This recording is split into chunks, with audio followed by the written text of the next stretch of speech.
Qabristonda universitetida bormi? Nobor. Ko'nglingiz Dashga yaqin tumandan o'xshashmoqda ufak ketib joylashtirilgan.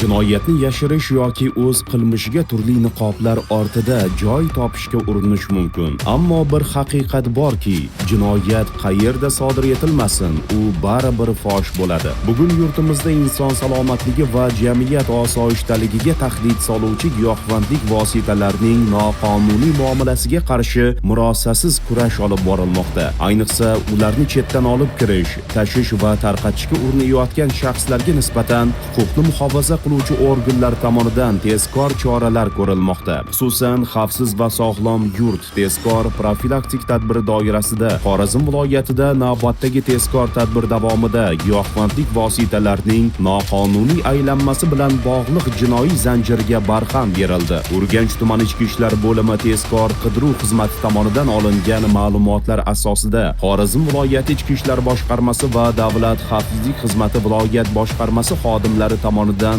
o'zaro hamkorlikda joriy yilning 20-iyul kuni tezkor tadbir o'tkazildi. Tezkor tadbir davomida Tuproqqal'a tumani hududi orqali Xorazm viloyatiga kirib kelayotgan Cobalt rusumli avtomashina to'xtatilib, saloni xolislar ishtirokida ko'zdan kechirildi. Yangi bozor tumanida yashovchi 1989-yilda tug'ilgan shaxs boshqaruvidagi ushbu avtomashina salonidagi sumkada shokolad qog'ozlarga qadoqlangan 10 bo'lak, vazni qariyb 1 kilogramm bo'lgan gashish giyohvandlik vositasi borligi aniqlanib, belgilangan tartibda hujjatlashtirib olindi. Dastlabki tezkor surishtiruvlar davomida haydovchi joriy yilning 14-20-iyul kunlari Rossiya Federatsiyasi, Qozog'iston, Toshkent viloyati, Toshkent shahri, Xorazm viloyati yo'nalishi bo'ylab harakatlanganligi, avtomashinasidagi ushbu sumkani Urganch tumani hududida 2 nafar shaxsga yetkazib berishi rejalashtirilganligi aniqlandi. Shundan keyin tezkor tadbir davom ettirilib, Urganch tumanining Yoshlik mahallasi hududida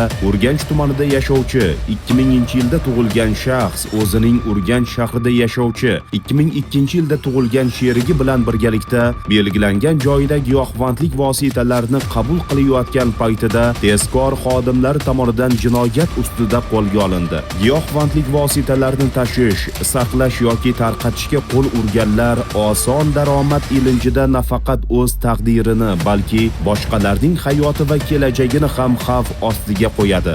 Jinoyat qanchalik puxta rejalashtirilmasin, uni amalga oshirishda qanday niqob tanlanmasin, qonunning hushyor nazari va tezkor xodimlarning izchil harakatlari oldida bunday rejalar baribir barbod bo'ladi. Mazkur holat yuzasidan O'zbekiston Respublikasi Jinoyat kodeksining 273-moddasi 6-qismi bilan jinoyat ishi qo'zg'atilib, dastlabki tergov harakatlari olib borilmoqda. Gumonlanuvchilar protsessual tartibda ushlangan. Zero giyohvandlikka qarshi kurash bu faqat jinoyatga qarshi kurash emas, bu inson hayoti, oila tinchligi va millat kelajagi uchun kurashdir.